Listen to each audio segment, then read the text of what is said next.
안녕하세요. 축구 전문 기자 한준입니다. 김민재 선수가 뱅상 콤파니 감독 체제에서 마침내 자신의 장점을 선보이며 바이에른 뮌헨의 확실한 주전 수비수로 자리를 잡아가고 있습니다. 홀슈타인 킬과 2024-2025 시즌 독일 분데스리가 3라운드 경기에서는 김민재 선수 특유의 도전적인 수비 능력뿐 아니라 결정적인 두 차례의 득점 과정에 기점 패스까지 연결하며 맹활약을 펼쳤는데요.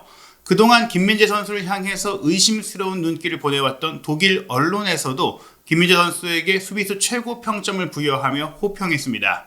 나폴리 시절의 모습을 재현했다라고 할 수 있는 김민재 선수의 홀슈타인 킬전 활약, 현지 평가와 주요 장면, 세부 기록을 통해 총정리해드리겠습니다. 홀슈타인 킬을 상대로 한 원정 경기 바이에른 뮌헨이 6대1의 대승을 거두면서 분데스리가 1위 자리에 올랐습니다. 지난 시즌 무패 우승을 달성했던 레버쿠젠이 라이프치히와의 9월 1일 경기 2대3으로 패배하며 미끄러진 가운데 바이에른 뮌헨이 이번 경기 승리로 3전 전승 승점 9점으로 단독 선두로 치고 나간 상황이고요. 한 차례씩 무승부가 있는 보루시아 도르트문트와 라이프치히가 각각 2위와 3위에 올라 있습니다. 바이에른 뮌헨은 이 결과도 결과지만 6대1의 대량 득점, 확실한 실력 차이를 보이면서 현 시점 분데스리가 최고의 팀으로서의 모습을 되찾았는데요. 이번 경기에 해트트릭을 기록한 해리케인 선수도 김민재 선수에게 고마움을 표하는 모습들이 있었는데, 김민재 선수가 해리케인의 득점 과정에도 기점 패스를 연결한 장면들이 있었고, 또 김민재 선수 입장에서도 이선으로 내려와서 공을 받아주는 미드필더로서의 케인의 역할이 후방 빌드업 상황에서 상대의 압박이 들어오는 상황에서 꽤 많은 도움을 줬다. 즉 손흥민 선수와 함께 정말 영혼의 투톱처럼 활약했던 손케 듀오의 케인이 바이에른 뮌헨에 와서는 김민재 선수에게도 큰 도움을 주면서 또 한국 축구와 좋은 인연을 이어가고 있는 것이죠. 쿠팡 플레이 시리즈로 지난 여름에 내한했던 바이에른 뮌헨 선수들은 그 이후 김민재 선수가 더욱더 돈독해진 모습이기도 합니다. 일부 독일 언론에서는 김민재 선수가 바이에른 뮌헨 라커룸에서 외톨이다, 아직 소통도 잘 안 된다, 이런 조금 토마스 밀러가 김민재 선수에게 먼저 찾아와서 하이파이브를 하면서 또 이런저런 얘기들을 나누면서 또 김민재 선수가 알아듣는 모습을 통해서는 아마 어느 정도 김민재 선수가 독일어도 좀 이제 소통이 되고 있는 게 아닐까. 주장인 마누엘 노이어 골키퍼 역시 지속적으로 꾸준히 김민재 선수에 대한 비판 여론이 있을 때마다 공개적으로 두둔하는 모습들을 보여왔었는데, 경기 마치고도 함께 또 어우러지면서 노이어, 김민재, 밀러 이렇게 바이에른 뮌헨의 주장단 김민재 선수가 소통하고 또 친밀하게 지내는 모습들은 분명히 반가운 장면이라고 할 수 있겠고요.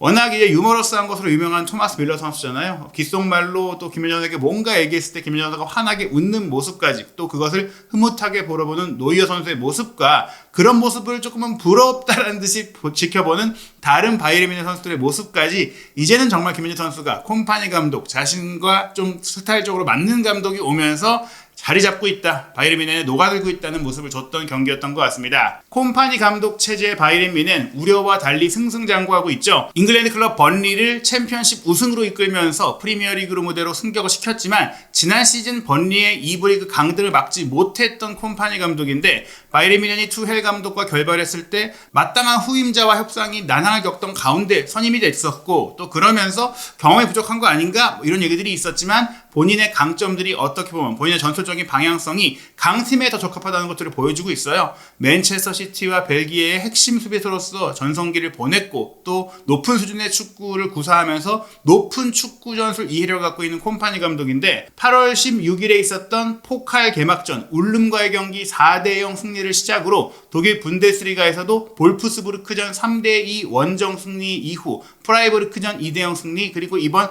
홀슈타인 킬전 6대1 대승까지 지속적으로 멀티 득점 그리고 전승이 이어지고 있고, 이 과정 속에서 김민재 선수는 수비 파트너가 조금은 바뀌는 과정 속에서도 전 경기에 선발 출전을 하면서 확실한 감독의 신임을 받고 있는 상황입니다. 바이에른 지역신문인 타게스 자이퉁 한국 투어도 직접 기자를 파견할 정도로 바이에른 뮌헨의 모든 경기를 취재하고 있는 현장 취재력이 뛰어난 공신력이 높은 매체인데요. 이 타게스 자이퉁에서는 이날 득점적으로 굉장히 큰 활약을 펼쳤던 해리케인과 자말 무시알라에게 평점 1점, 독일 평점 기준으로는 최고점을 줬고, 그 다음으로 높은 평점 2점을 김민재 선수 그리고 우파메카노에게 동시에 줬습니다. 좌우 풀백 선수들이 조금은 아쉬운 중간 정도의 평가를 받으면서 3점대의 평가를 받았고, 또 후반전에 교체되는 상황들이 있었는데, 김민재, 우파메카노는 풀타임을 소화하면서 특히 두 선수가 매우 안정적인 플레이를 보이면서 서로 아주 좋은 호흡을 보이기도 했었거든요.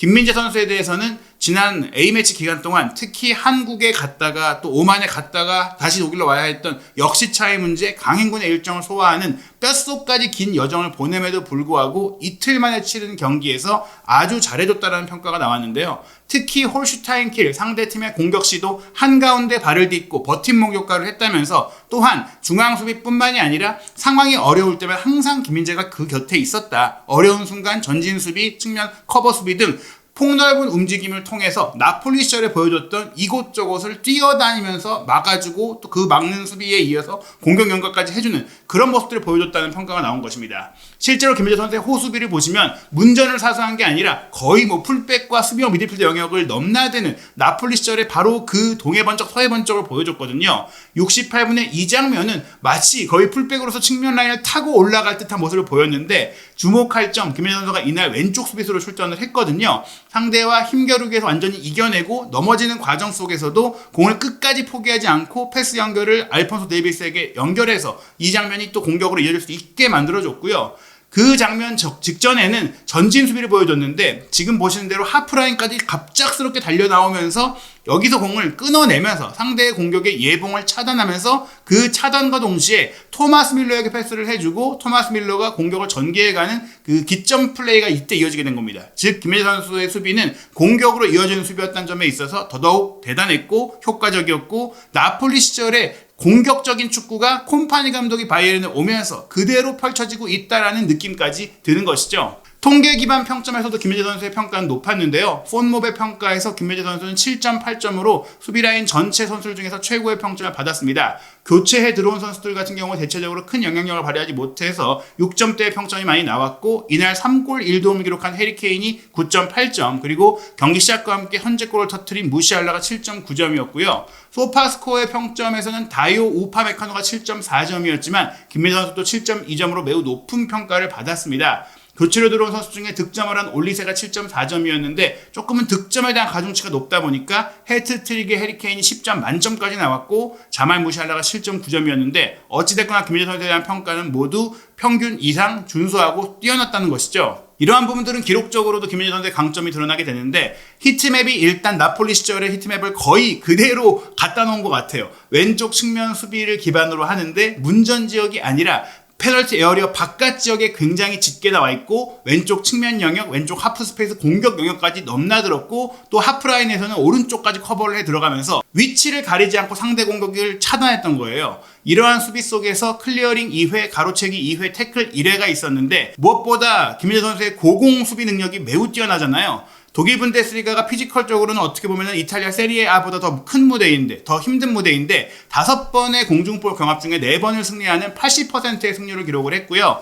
또 공격적으로는 92%의 안정적인 패스 성공률을 기록을 하면서 122회나 되는 많은 패스를 시도하면서 매우 높은 성공률, 안정성을 보여줬고 또 이러한 패스 성공률이 8번이나 롱볼을 연결하면서 롱볼조차도 3번밖에 미스가 나지 않을 정도로 아주 정밀하고 노련한 플레이를 펼친 것입니다. 바이에른 뮌헨의 패스맵을 보시면 김민재 선수가 왼쪽, 우파메카노가 오른쪽에 간 것을 보실 수가 있는데요. 시즌 초기나 프리시즌에는 김민재 선수를 오른쪽에 배치하기도 했던 콤파니 감독인데 다시 가장 익숙한 왼쪽에 배치를 하면서 이날 경기 후방 지역에서 보시면은 김민재 선수의 원이 가장 크잖아요. 팔리냐, 게헤이루, 우파메카노 본인의 근거리에 있는 선수들과 가장 짙은 패스 연결이 나왔다는 것은 김민재 선수를 중심으로 후방 빌드업과 공격 전개가 이루어졌다는 것이고 김민재 선수가 곧바로 왼쪽 측면 공격수인 코망에게 공을 연결해준 상황들도 있었다는 점에서 김민재 선수가 신속하고 빠른 공격의 시작점이 됐다는 것을 알 수 있습니다. 실제로 바이에른 뮌헨이 대승을 거둔 과정에는 경기 시작 14초 만에 나왔던 무시알라의 선제골이 있었고 전반전에만 4골이 나왔던 어마어마한 화력이 있었는데요.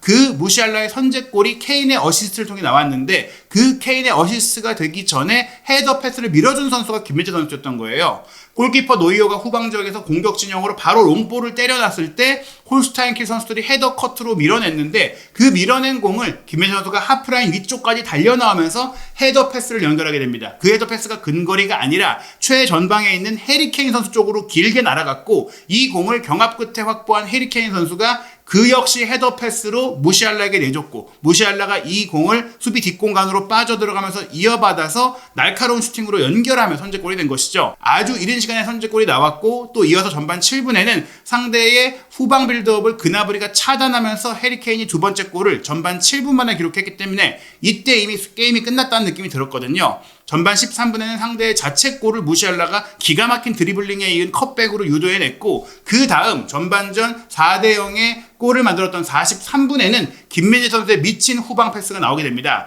왼쪽 측면 공간 사이드라인으로 벌려서 풀백 위치에 있었던 김민재 선수인데요. 여기서 왼쪽 전방 뒷공간으로 들어가던 코망 선수를 향해서 오른발 로빙 스루 패스를 연결하게 됩니다. 이 패스를 받은 코망이 빠른 속도로 뒷공간을 무너뜨리면서 많은 선수들이 골문으로 향할 때 뒤에 도사리고 있던 케인 선수를 정확하게 보고 뒤로 공을 빼줬어요. 그리고 이 패스를 받은 케인 선수가 날카로운 오른발 슈팅을 오른쪽 포스트 아래쪽으로 밀어넣으면서 4대0이 됐던 것이죠. 코망의 패스에 이은 케인의 골이지만 김민재 선수가 수비 지역에서 한 번에 넘겨준 패스가 아니었다면 이 장면 자체가 나올 수 없었던 두 골 모두 사실은 김민재 선수의 과감한 공격수들을 직접 노린 패스, 긴 패스가 중요했다고 볼 수 있겠습니다. 그리고 후반전에 올리세가 조치로 나와서 한 골을 더 추가했고 이후에는 조금 집중력이 떨어졌던 바이에른 뮌헨이 한 골을 지고비치에게 내주긴 했지만 경기 종료 전 후반 추가 시간에 해리케인이 페널티킥으로 헤트트릭을 완성하면서 6대1로 경기를 마치게 됩니다. 김민재 선수가 두 골 과정에 관여한 것뿐 아니라 이날 빌드업 상황에서 매우 뛰어난 모습을 여러 차례 보여줬는데요.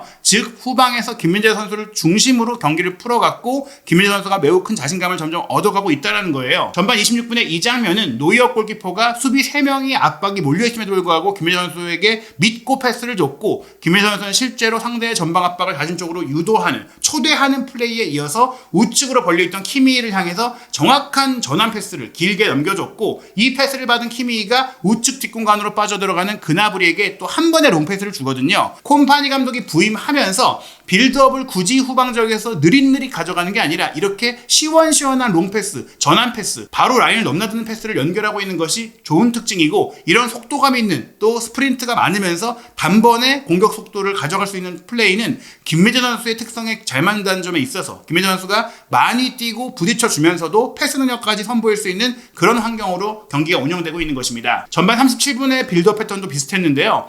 노이어 골키퍼가 이번에는 더 높은 위치까지 공을 받고 나와서 왼쪽 측면에 벌려있던 김민재 선수에게 패스를 했고 여기서 김민재 선수가 근거리에 있던 주앙 팔리냐에게 패스를 줬을 때 팔리냐가 두 명의 홀슈타인킬 선수의 압박을 받으면서 다시 김민재 선수에게 리턴 패스를 주게 되는데 여기서 김민재 선수가 세 명의 선수에게 에워싸이면서 패스 동선이 부족해졌지만 3자의 움직임을 케인이 가져갔어요. 최전방 공격수인 케인이 수비형 미드필드 영역까지 내려와주면서 이 공을 받아주고 받고 오른쪽으로 전개를 하면서 또 공격이 풀어져 나가는 정말 뛰어난 공격 전개 패턴이 나왔고 그 중심에는 항상 노이어 김민재로 연결됐던 그 라인이 있었다는 것이죠. 이러한 플레이들이 김민재 선수의 자신감과 중요성을 더욱더 높여주면서 팀 내 존재감이 높아지고 있는데요. 더 중요한 것은 김민재 선수가 지난 시즌 많은 고배를 마셨던 또 나폴리 시절에도 고배를 마셨던 챔피언스리그 무대에서의 성과일 것입니다. 바이에른 뮌헨의 챔피언스리그 개막전도 오는 주중 경기로 펼쳐지게 되는데요. 한국 시간으로 9월 18일 수요일 새벽 4시 크로아티아의 명문 클럽 디나모 자그레브와 홈 경기를 통해 바이에른 뮌헨이 경기를 펼칩니다. 현재까지 4차례 공식 경기 모두 이긴 바이에른 뮌헨이 그중에 3경기를 원정 경기로 치렀기 때문에 홈팬들 앞에서 김민재 선수가 자신의 더 개선된 모습, 나폴리 시절의 괴물 같은 모습을 보여줄 수 있는 기회고요. 이 경기 이후 굉장히 빡빡하고 중요한 경기들이 이어집니다. 9월 21일 토요일 밤 10시 30분에는 베르더 브레멘과의 원정 경기 분데스리가 4라운드 경기가 펼쳐지고 올 시즌 분데스리가 우승 경쟁에서 어쩌면 가장 중요한 결승전이라고 할 수 있는 경기가 될 수 있죠. 바이엘 레버쿠젠과의 맞대결이 9월 29일 일요일 새벽 1시 30분 홈 경기로 펼쳐집니다. 그리고 10월 3일 새벽 4시에는 프리미어리그의 에스턴 빌라와 UEFA 챔피언스리그 리그 단계 2차전 경기를 치르고 10월 7일 0시 30분에는 프랑크푸르트전 그리고 10월 20일 새벽 1시 30분에는 지난 시즌 준우승을 차지했던 슈투트가르트와 홈 경기가 펼쳐집니다. 정말 강한 팀들을 연달아 만나야 하고 또 UEFA 챔피언스리그를 병행해야 되는 일정을 맞이하는 김민재 선수인데요. 김민재 선수가 뱅상 콤파니 감독과 함께 자신의 전성기의 기량을 다시 한번 보일 수 있는 시즌이 될 수 있을지 분데스리가에서도 우승컵을 들어 올리면서 이탈리아 세리에 A에 이어 독일 분데스리가 우승까지 차지하는 한국인 수비수가 될 수 있을지 한준TV와 함께 2024-2025 시즌 한국인 유럽파 선수들의 모든 활약상, 현지 반응 그리고 해외 축구의 주요 이슈들 구독, 좋아요, 알림 설정으로 빠르게 업데이트되는 최신 영상들 놓치지 않으시기 바랍니다.